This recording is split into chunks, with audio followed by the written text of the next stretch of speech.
My sister wore a wedding dress to my engagement party, so I found a way to embarrass her. My half-sister, Heather, and I never really got along. We're both 24. My father left my mother for her mother, and we were born the same month, 20 days apart. It's always been weird. It doesn't help that Heather's mum hates me and my mum. By extension, Heather and I didn't have the best relationship. She's always tried to one-up me, even though we both have a similar economic background. So now my fiancé and I got engaged last month and had our engagement party this Saturday. We'd planned it originally as a casual formal event. Nice dresses, but not, I'm going to the Met Gala ball nice. More like, we're going to go to a good restaurant nice. So why did I invite my half-sister and stepmother? It's one of those weird family situations where not inviting them would have been more dramatic. You know, when you're trying to please everyone. Plus, I still wanted a relationship with my father, so not inviting Heather and her mum would have made things super difficult and made it so my father would have had to choose. Anyway, my cousin hits me up saying she has to show me something. It was a picture of the dress Heather was going to wear. This dress, my God, it can only be described as opulent. It was long and white, strapless with sewn-in crystals and golden accents. I'm pretty sure it's a wedding dress, but I can't be 100% sure. This, of course, made me really mad, so I decided, screw that. I started texting people, telling them that there had been a change of plans, and that instead of the casual format, I'd decided to make everything a costume party.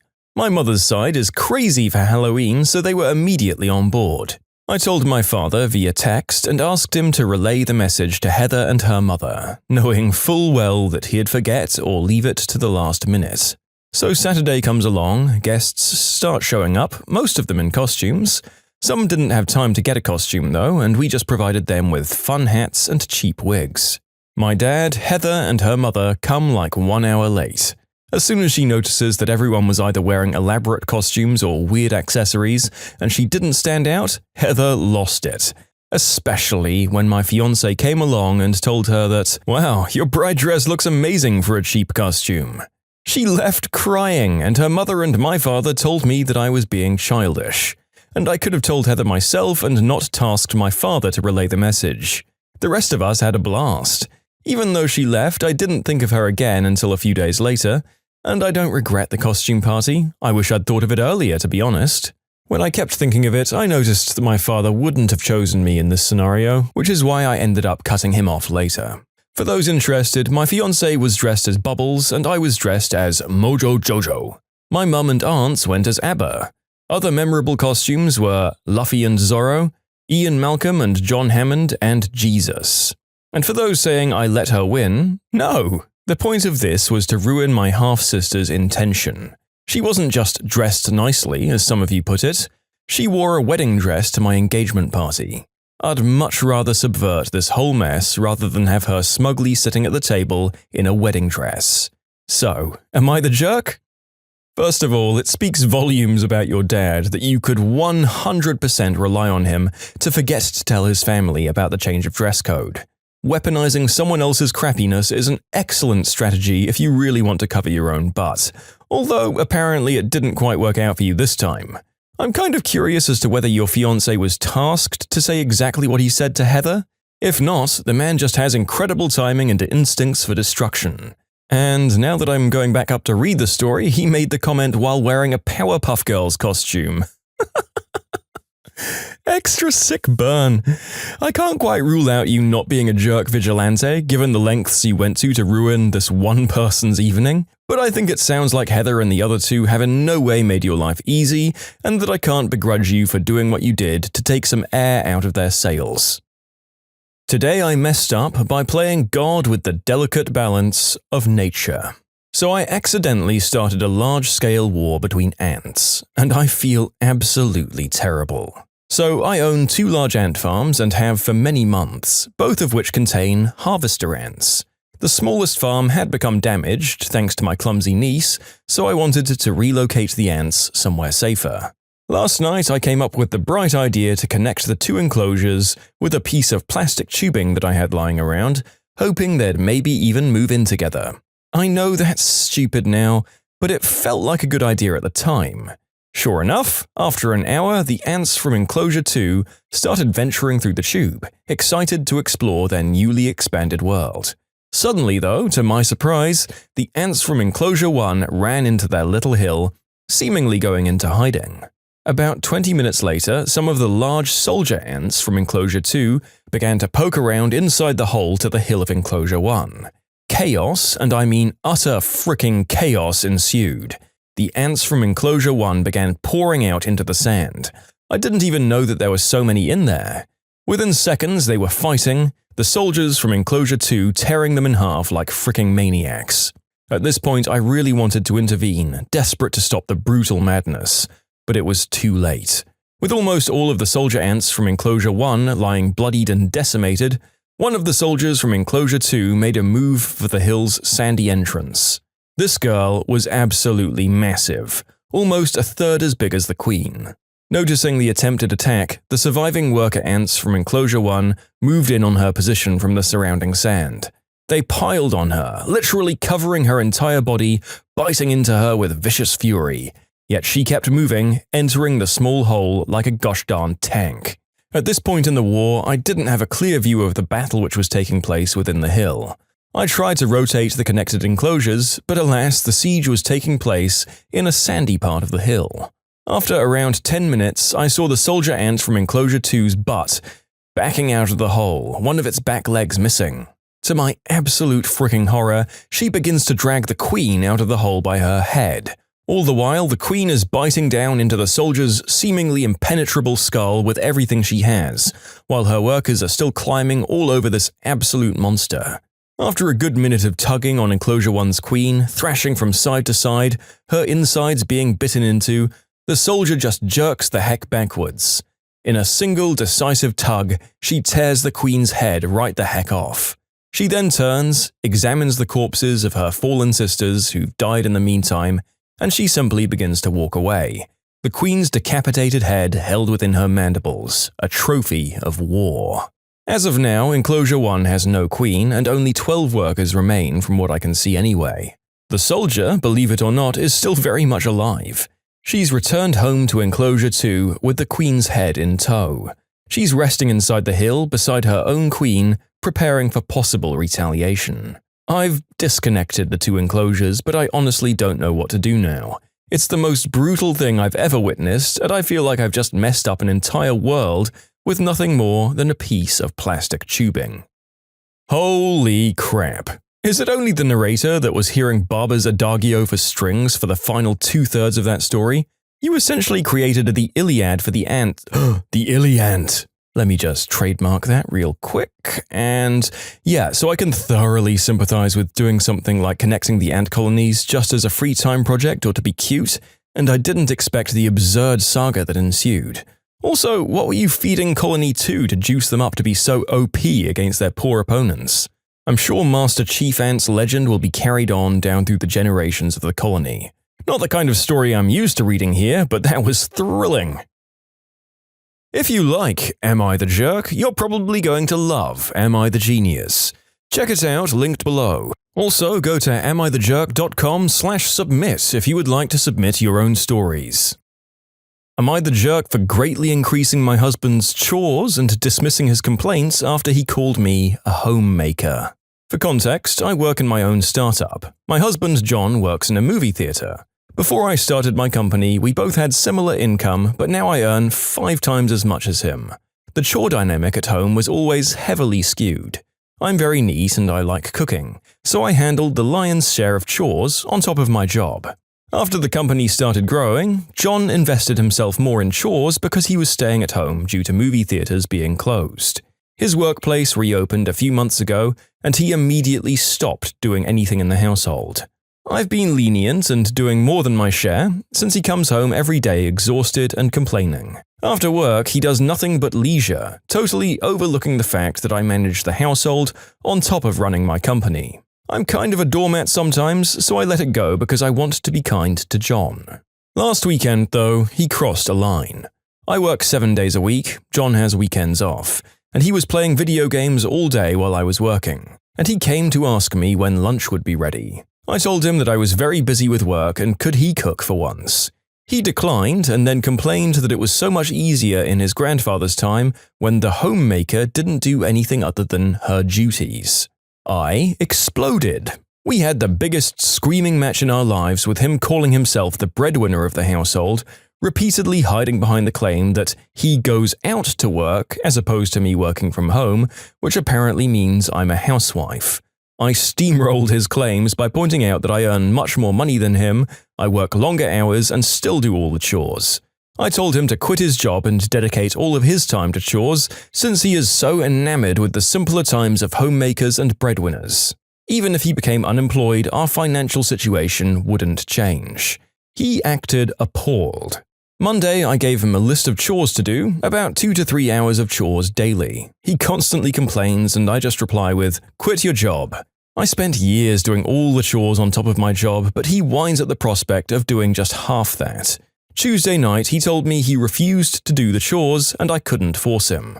I shouted him down into submission, telling him that I spent our entire common life picking up the ball that he keeps dropping, and that his choice to work an unskilled job for pocket change doesn't preclude him from helping me, the breadwinner, keep this household in shape. Yesterday, I locked his PS5 in our safe and changed the combination. Now, none of this would normally be in my nature. I'm usually polite and soft-spoken, and I feel like a massive jerk when I see him looking like a sad puppy and whining that he's tired. But I just snapped. I feel like I don't have a choice. If I let John do nothing and consider himself the breadwinner who deserved to come home to a clean house and warm meal through no effort from him, I'd lock myself into a life of servitude. I've come to the conclusion that I was right to stand up for myself when John repeatedly belittled my work and achievements, and I think we all agree that his attitude reeked of machismo. A lot of very kind people have told me I'm not the jerk, thank you for that, but I'm now convinced I was a bit of a jerk as well. For years I felt like our relationship was somewhat unequal, but I was choosing to overlook the flaws because of a myriad of reasons. I let frustrations and resentment build up and explode, and while I think John acted very poorly in the first place, I overreacted in self-righteous rage. I treated John very poorly in return. Isn't that how wars start? Petty disagreements and skirmishes, mounting anger on both sides, until both fighters believe that they are righteous. I'd been stewing in anger for days, and that's horribly unhealthy. And that anger is years of bottled feelings spilling up over something not worth that sort of reaction. I'll sit John down tonight and have a long talk. I'll tell him all of my feelings that I've detailed here, and we'll decide how we want to proceed. The people that we are now are so different from the people we were when we got married and when we started dating. Yeah, I think the jerk title predominantly lies with John. I mean, don't get me wrong, it sounds like you were downright brutal to him in the aftermath of this, but if you can go years of marriage with you doing the breadwinning and housekeeping and have him still disrespect your contributions like this, there kind of needed to be a drastic change. And it sounds like repeatedly emphasizing the fact that you do everything, even by rubbing it in his face, was the only way to overcome his protests. I do feel a little bad for him. Unskilled jobs do tire you out just as much as skilled ones, so I think some of his exhaustion was probably legit, but you've got to work on bettering your situation yourself, my dude. Maybe be a homemaker and upskill for a while on the side for a more equal dynamic. Entitled mum tries to steal my pre-selected seat. So this happened about 5 years ago, but I just went on a flight recently and was reminded of it. My family had an event that we had to go to that was across the country. A lot of my family, my mum, dad, sister, and several aunts, uncles, and cousins, had already flown out the week before, but I had work, and my daughter had preschool, so we stayed behind and we were going to fly separately on the weekend. My aunt had a little girl that she couldn't bring when she went, so she asked that I bring her with me when I and my daughter flew. My aunt's daughter Grace was almost 2, but she was non-verbal so far, and my daughter Ellery was a little over 3. I was 18, Ellery was conceived out of the unspeakable act, and yes, I was crazy to fly with 2 toddlers alone. Since I was flying with 2 toddlers, I wanted to make sure that we had a row to ourselves. I was planning on having Ellery in the windows, Grace in the middle, and me in the aisle. So I went for the slightly more expensive option of choosing pre-selected seats. We got to be in priority boarding, so we boarded before a lot of the other passengers. We'd checked our suitcases, so I just had my backpack with all the things I would need. jackets, food, toys, my electronics, and a diaper bag. So I had Grace strapped to my front, my backpack on my back, the diaper bag in one hand and Ellery's hand in my other. I was saddled up, I got on the plane with no fuss from the girls, but when I got to our designated seats, yep, you guessed it, an entitled mum and her son, probably 6 or 7, were sitting in our row. So our conversation went a little like this. I said, "Excuse me, these are our seats, we pre-selected them." "Oh, I'm sorry, honey, but it's open seating and I got here first. You can go and find another seat." No, actually, this is my row. I pre-selected it online and paid extra for it." I showed her my ticket. "Honey, that's not how it works on this airline, and unaccompanied minors need to fly next to the flight attendants anyway." I was getting exasperated and exhausted, still holding a baby and a backpack. "I'm an adult and this is my daughter. Please move or I'll need to get the flight attendant." "Oh, go ahead. She'll tell you the same thing." So of course I go and get a flight attendant and explain the situation and show her my ticket. Enter the flight attendant. "Ma'am, she did in fact pre-select this row, so I'm going to need you to move to another seat." "Excuse me?" She looks genuinely shocked. "Please move to another seat, we have plenty." She gestures to the back where there are literally still whole rows available. "No, we got here first and my son needs to be over the wing." The flight attendant looks slightly annoyed at this but keeps her customer service voice. "Why don't I help you find another seat? I'm sure your son will be fine." "No, I'm staying in this seat because I got here first." At this point, Ellery was getting antsy standing in one place and the flight attendant noticed. "Sweetie, why don't you take a seat right there while I sort this out? I'll bring you an apple juice in a little bit." Ellery sat down in the seat on the other side of the row, the one empty seat in the aisle of the plane that was filling up. The flight attendant said to this entitled lady, "Ma'am, we're going to have to remove you from the aircraft if you don't move to another seat." The lady finally gets up at this point and drags her child behind her, pushing past us, saying angrily at me and the girls, "You teenagers are so entitled." The flight attendant apologizes to me and helps me seat the girls and my things into our row. She says, "Wonderful job dealing, by the way. You seem like a very responsible big sister." I say, "Actually, the older one is my daughter, the younger one is my cousin." "Oh, then you're a very good mother. I'll get you an apple juice for the kids. Just make sure you stow it before we take off. Let me know if there's anything else I can do for you." It took me until the end of the story to work out from the other comments that probably more than half the reason this woman was so vile and entitled towards you was because she perceived you as being young, if not a child. Because in the eyes of people like this, the young aren't worthy of their full respect. So yeah, screw that jerk. She was showed literal proof that the seat belonged to someone else and wouldn't move until she was told she'd be forcibly removed from the plane. Also, I've just got to say, it sounds like you're an excellently prepared coordinator and caretaker. Well done on your preparedness here. Work starts at 9, not 9:15.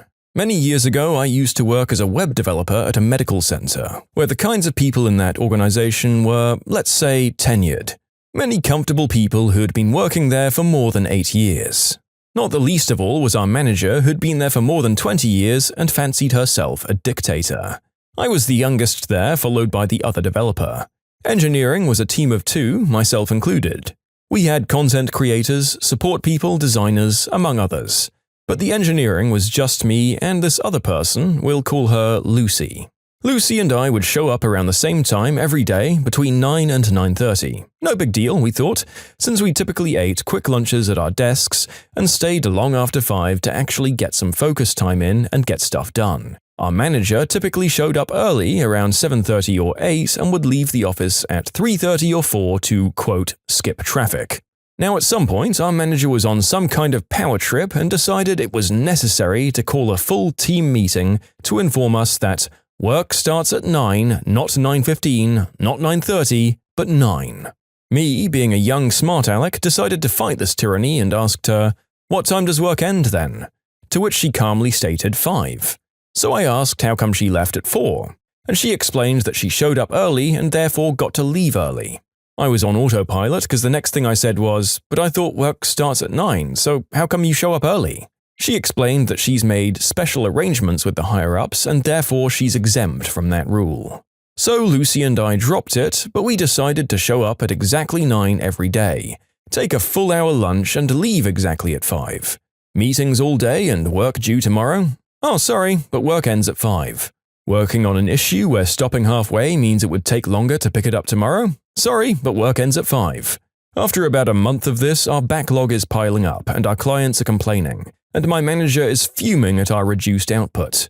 She sits us down and asks us why this is happening. We calmly explain that with meetings, an hour lunch, and work starting at 9 and ending at 5, there's just not enough time in the day to get stuff done.